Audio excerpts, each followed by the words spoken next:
साथियों, आप सभी का स्वागत है स्टडी जी पर। और आप देख रहे हैं स्टडी जी पर। और आपके लिए एक गुड न्यूज ये है कि ये हिंदुस्तान आर्टिकल्स में न्यूज निकला था कि दिल्ली यूनिवर्सिटी समेत जो 46 केंद्रीय विश्वविद्यालय हैं उसमें अब आपके ग्रेजुएशन के आधार पर पीजी में एडमिशन लिया जाएगा।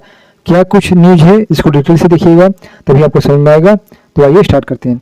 तो डियर स्टूडेंट, जैसा कि आप जानते हैं कि यूजीसी ने एक नया रूल लागू किया है। अब क्या होता है कि सीयूईटी द्वारा यूजी और पीजी का एंट्रेंस एग्जाम कराया जाता है। लेकिन जब एंट्रेंस एग्जाम हो जाता है तो काउंसलिंग चलता है। काउंसलिंग में कुछ सीटें खाली हो जाती हैं, चाहे पहला राउंड होता है काउंसलिंग, दूसरा, तीसरा, चौथा। तो कुछ यूनिवर्सिटी में जो सीटें खाली हो जाती हैं उसके लिए यूजीसी ने एक नया नियम जारी किया है।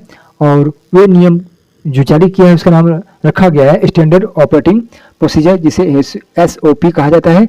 इसके अंतर्गत जो सेंट्रल यूनिवर्सिटी है उनको ये कुछ दिया गया है रियायतें कि वे यूजी में 12वीं के अंक के आधार पर एडमिशन ले सकती हैं या एंट्रेंस एग्जाम करवा सकती हैं यूजी में। और इसी तरह पीजी में भी जो सीटें खाली हो जाती हैं 3-4 राउंड के बाद, तो उसके लिए जो यूनिवर्सिटी है, सेंट्रल यूनिवर्सिटी, वे जैसा कि आप देख सकते हैं इस न्यूज में कहा गया है कि पीजी कोर्सेज में ग्रेजुएशन के मिले मार्क्स के आधार पर भी एडमिशन हो सकता है।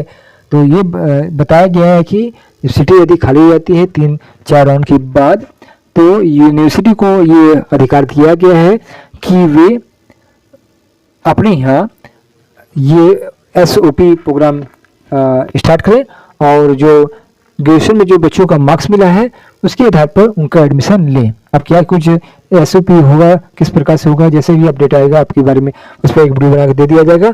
और यहाँ पे ये भी कहा गया है कि जो सीटों का रिजर्वेशन भी रहेगा, यहाँ लिखा है रिजर्वेशन लिस्ट भी लागू रहेगा सभी कोर्सेज और प्रोग्राम में SOP के तहत। तो मान लीजिए 100 सीटें हैं, उसमें 20 सीट है या 30 सीट खाली रह जाती है, तो उसमें रिजर्वेशन के आधार पर ही पीजी में एडमिशन लेना चाहते हैं तो आपके जो ग्रेजुएशन में जो मार्क्स मिले हैं उसके आधार पर एडमिशन ये लिया जा सकता है यूनिवर्सिटी द्वारा।